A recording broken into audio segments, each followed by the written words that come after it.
In a moment, you'll hear James Stewart as the six-shooter, just one of the many fine programs brought to you Sundays on NBC. Later this evening, listen to the NBC Star Playhouse with one of your favorite stars. Hear Stroke of Fate and the story of what might have happened if fate had reversed historical facts. And be sure to keep tuned for the dramatic story of Last Man Out. It's a wonderful lineup of great programs, all of them heard only on NBC. James Stewart as the six-shooter.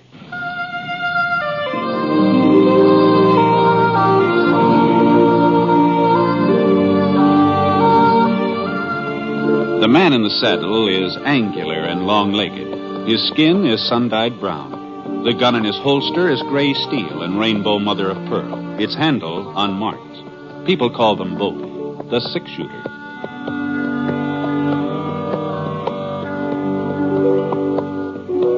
The NBC Radio Network presents James Stewart as the six-shooter, a transcribed series of radio dramas based on the life of Britt Ponset, the Texas plainsman who wandered through the western territories, leaving behind a trail of still-remembered legends.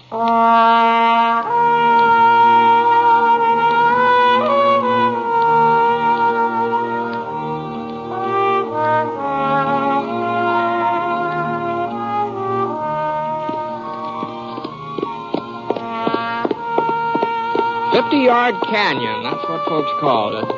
Probably there was another name, more official, written down on a map in the territorial capital, but the people around Smoke Falls, they just called it 50 Yard Canyon.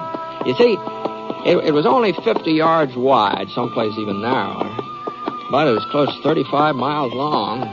And riding through it was sort of like riding between two giant slabs of granite, all polished and smooth the way a gravestone's fixed up.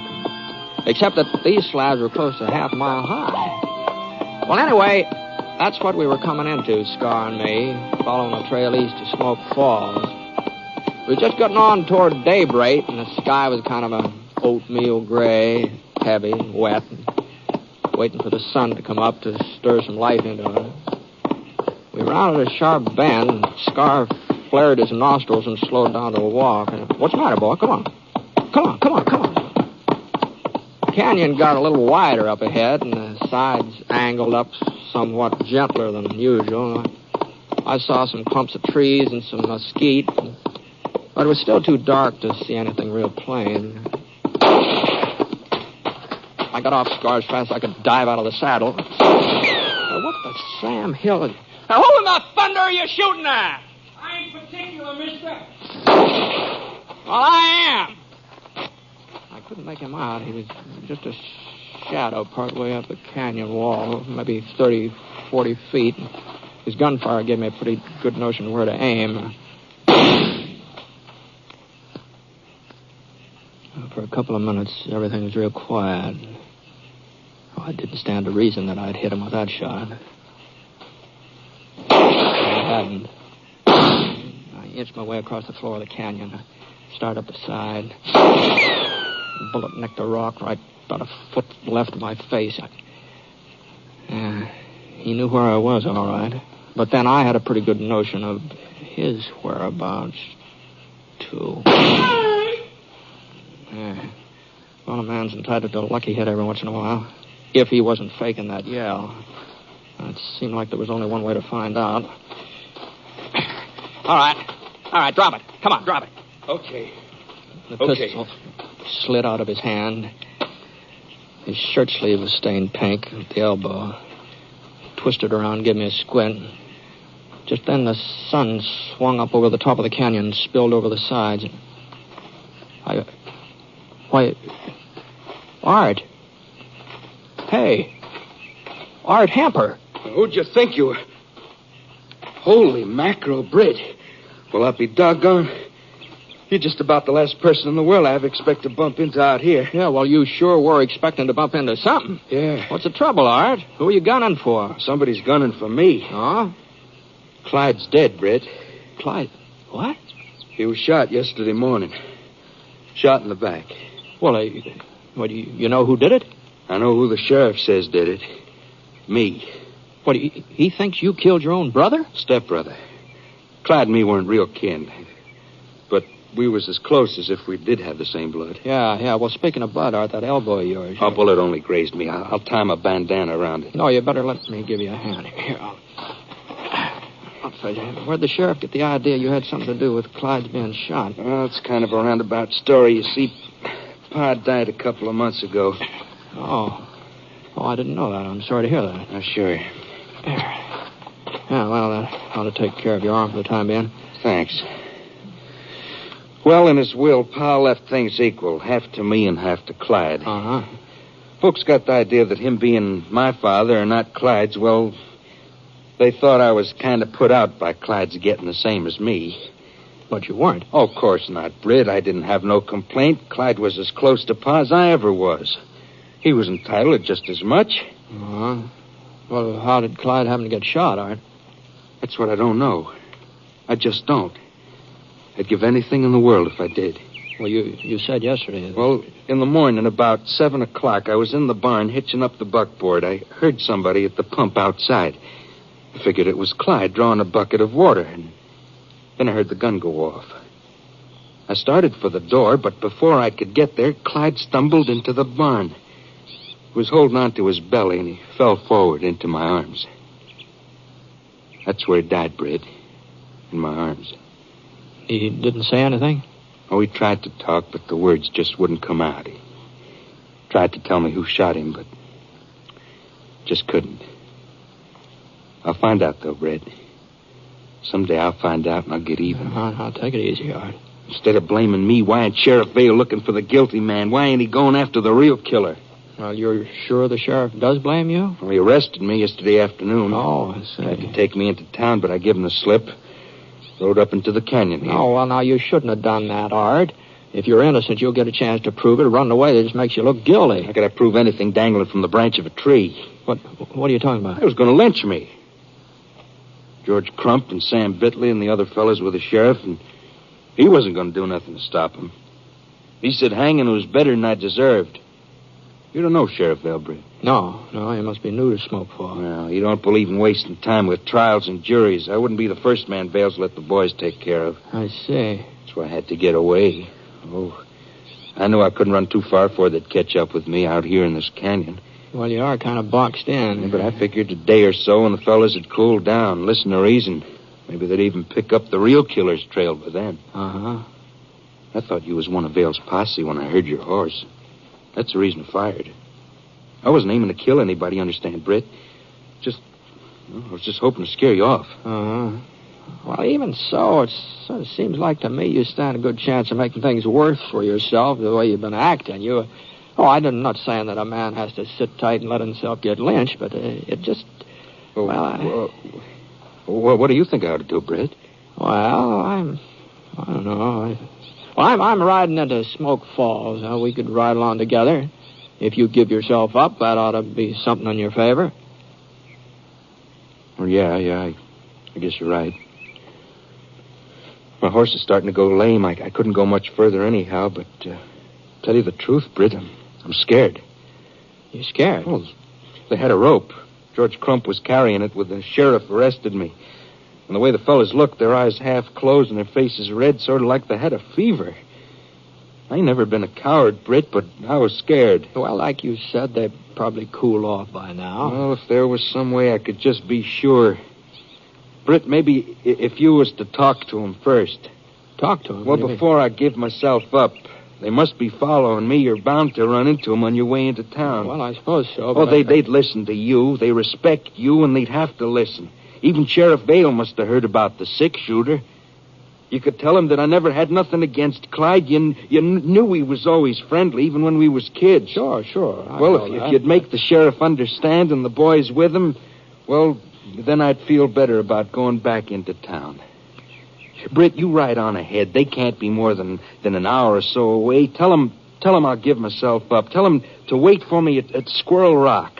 You know where that is, don't you? Yeah, I guess so. Well, tell them I'll meet him there at noon. I don't know, Art. You don't think I'd run out on you, Britt? You don't think I'd do a thing like that? No, but I... Well, all right, then. Squirrel Rock at noon. That'll give my pony time to rest up. Well, afterwards, after I'm all straightened out with the sheriff, Well, we'll find out who killed Clyde. You'll help me find out, won't you? I'll help if I can, all right? Thanks, Britt. There's just one thing, though. Yeah? Now, suppose I don't meet up with the posse. Well, you couldn't very well miss them here in the canyon. No, maybe they've turned around. Maybe they've gone back. Well, in any case, I'll be at Squirrel Rock at noon. If the posse ain't there, you wait for me just the same. I'll go into Smoke Falls with you. All right. I guess you know what you're doing. All right. I'll be seeing you.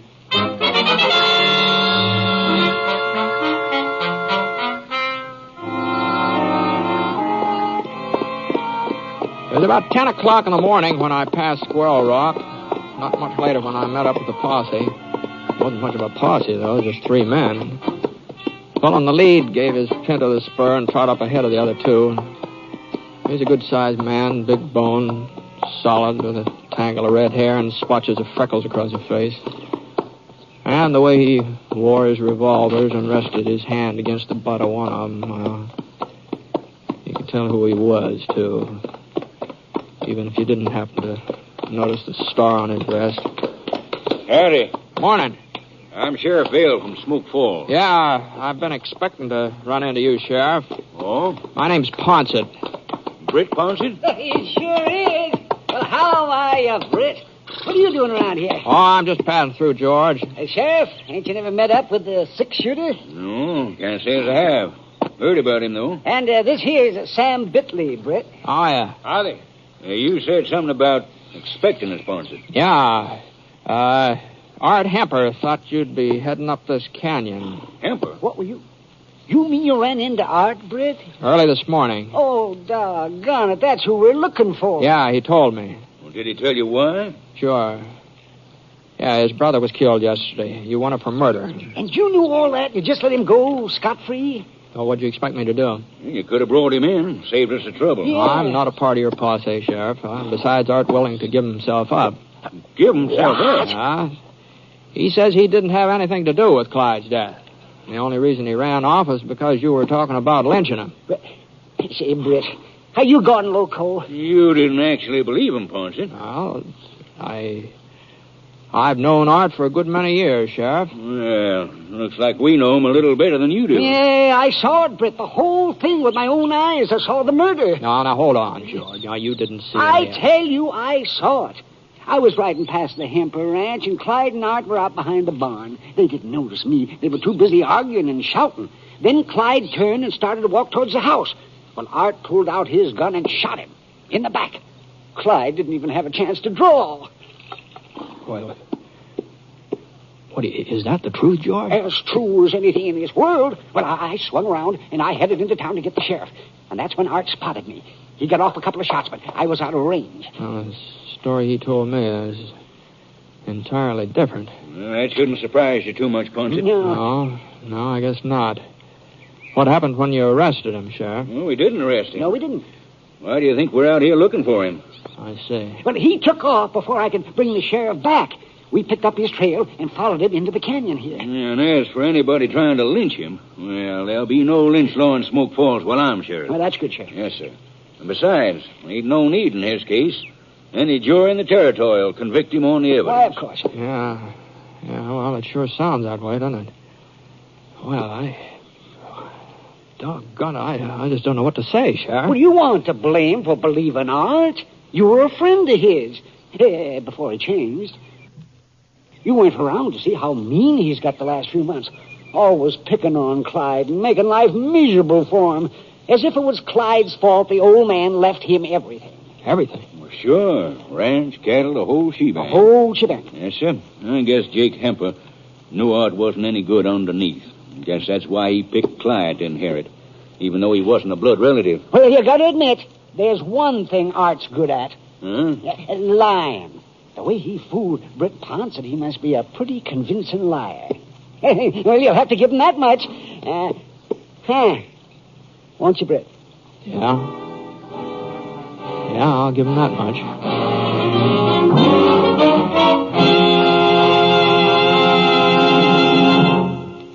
We'll continue with James Stewart as the 6-shooter in a moment, because I'd like to answer a question that so many of you have written in to ask. It's about our theme music on the show, and believe me, we like it too. It's called Highland Lament. But I'm sorry to say there's no way for you to obtain it to play in your own home. You see, all of our music has been recorded for broadcast only, and it simply isn't available in any form at your music store. But thanks for writing anyway. Your good letters are tremendously appreciated by all of us. Incidentally, while Jimmy Stewart is kept pretty busy with the six-shooter and his motion picture work, one of his happiest activities is keeping up with his twin daughters, Judy and Kelly, at home. There's a nice picture story of the Stewarts and their twins in the current issue of McCall's Magazine.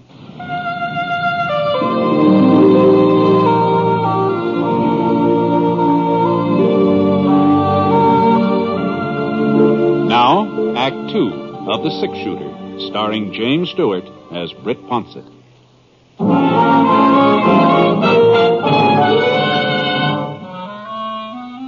Well, there wasn't anything else I could do but just tell Sheriff Vale the whole cock and bull story just the way Art had given it to me. I felt like crawling in a prairie dog hole. Oh, not just because Art had made a fool of me. It was more than that. We'd been pretty good friends once, all three of us. Art, Clyde, and me. Now Clyde was dead, and sooner or later Art would be brought in for killing him. If I wasn't so doggone gullible, it might have been a lot sooner. Swell rock, eh? It's only 3 or 4 miles. You must come by it. Yeah, that's where he said he'd give himself up. Oh, that's a... Well, if he told you to wait for him there, you can be darn sure it's the last place he'll be. He's probably still up at the end of the canyon, trying to find the pass you come through. Yeah, I guess so. Yeah, sure. Well, we better ride on ahead. You want to come with us, Ponset? No, I think I'll head back for town. Well, suit yourself. I left a couple of the boys along the way in case Hemper gives us a slip and starts backtracking. You might tell him to keep the eyes open, that we haven't caught him yet. Yeah. All right, Sheriff. Okay, George. Sam, come on, let's go. Come on, boy.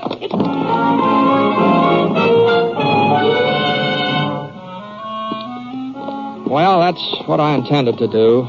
Just head straight for Smoke Falls, but somehow I found myself turning around.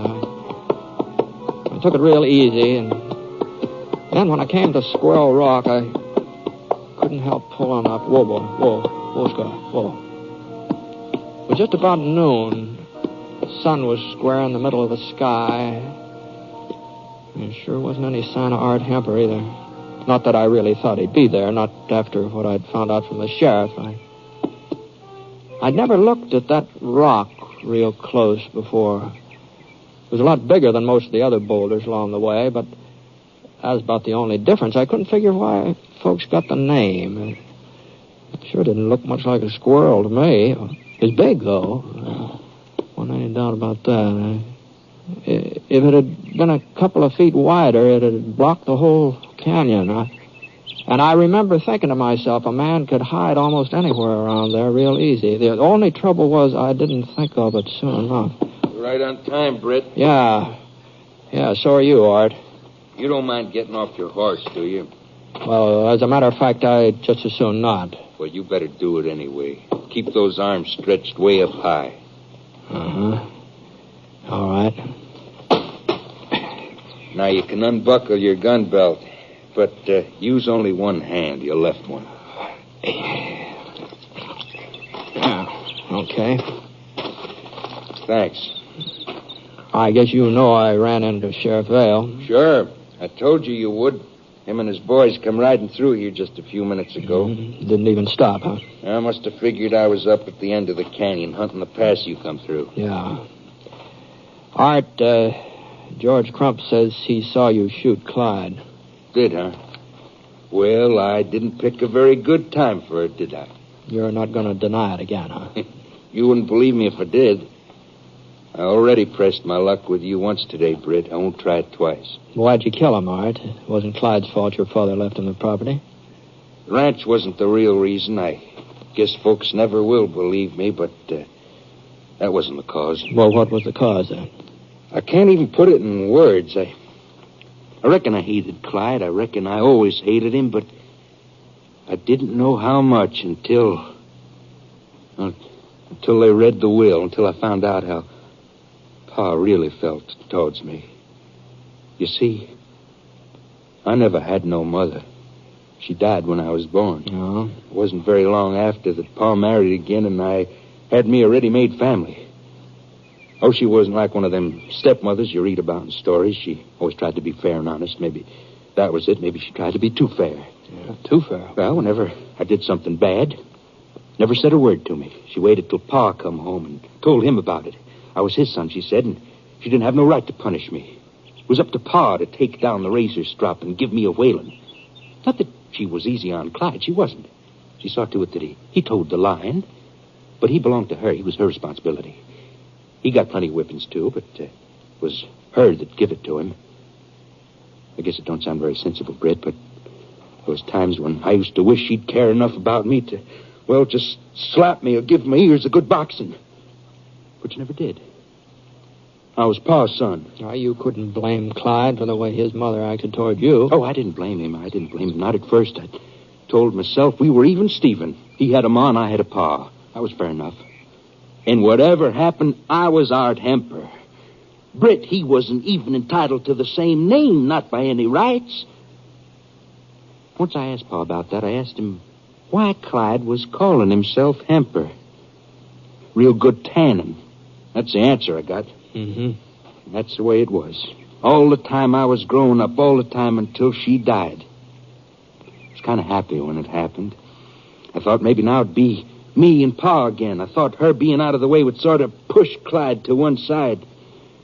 Things didn't work out like I figured.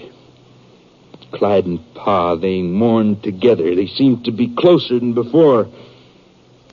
So I told myself all I had to do was wait. I was Pa's son.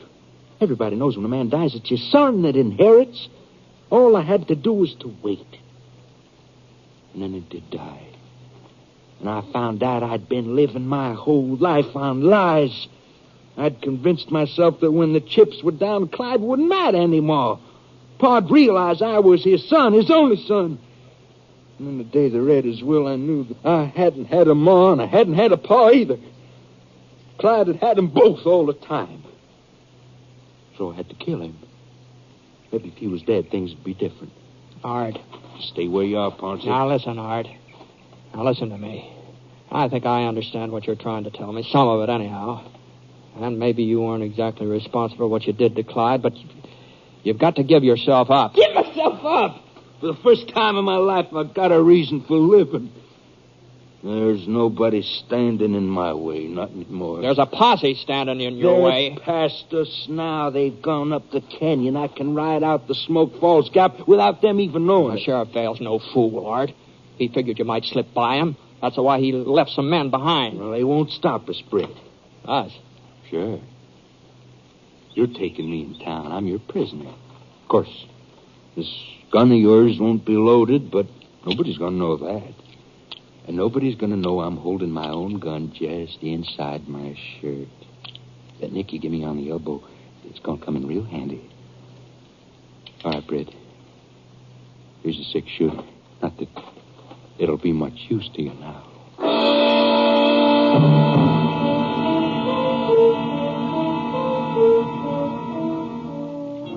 Art brought his pony up from behind the rock, and we started down the trail. In a way, I felt kind of sorry for him. But that didn't justify what he'd done. It didn't justify him getting loose and killing somebody else, maybe. We were getting close to the mouth of the canyon now, and the trail kind of straightened out. I figured we ought to meet up with one of the sheriff's boys somewhere along about here. Be their last chance of stopping Art before we hit the flat country. I guess Art was figuring the same thing. Hold your gun on me, Britt, like you were serious. All right. Don't try anything fancy. We rode out for about 5 minutes more, and then I spotted him. A fellow leaning against the side of the canyon with a carbine across his arm. He must have been dozing, but when he heard us, he came awake fast, and the carbine swung around ready for business. All right, hold up there. So you got him, huh? Yeah, I got him. Who are you, mister? I didn't see you with the posse. My name's Ponset, Britt Ponset. Oh, sure, the 6-shooter. Did he give you any trouble, Mr. Ponset? No, not so far. Well, where's the sheriff? He's back a ways. He'll be coming along. Well, maybe you ought to wait up here. We can all ride into town together. Now, the sheriff said Ponset was to go on ahead. Oh? That's so, Mr. Ponset? Yeah. Yeah, that's what he said. Well, I guess you can take care of him. You ain't going to need no help. Not with that gun of yours. I hear it's about the fastest shooting 6-gun ever been turned out. Say, maybe you'd like to take a look at it. Wait a minute. Here, catch.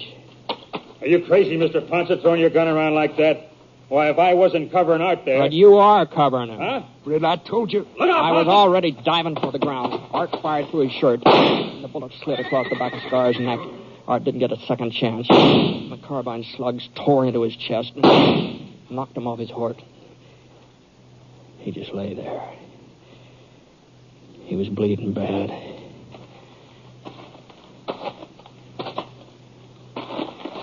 Britt.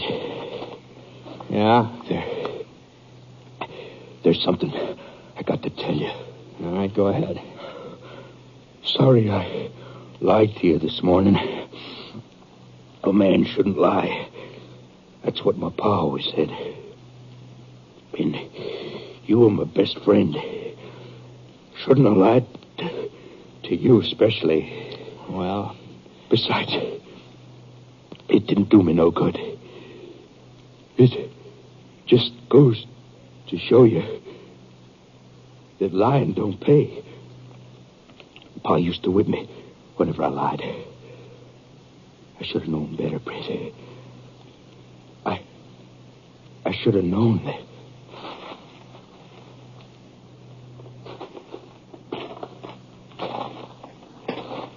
Well, if that don't take the cake. What? Not more than a minute ago, he tried to shoot you down. But now all he said was he was sorry he lied to you. What happens to a man like that, Mr. Ponset? Oh, I don't know. I just don't know.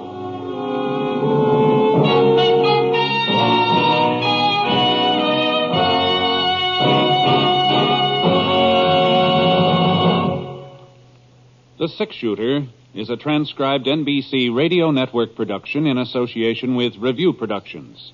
It is based on a character created by Frank Burt, and it's written by him. Mr. Stewart may soon be seen in the Universal International picture, The Glenn Miller Story. Others in the cast were Shepard Mencken, Bill Johnstone, Frank Gerstle, and Howard McNear. Special music for this program was by Basil Adlam, and the entire production is under the direction of Jack Johnstone. All characters and incidents were fictitious, and any resemblance to actual characters or incidents is purely coincidental. This is Hal Gibney speaking. This is the NBC Radio Network.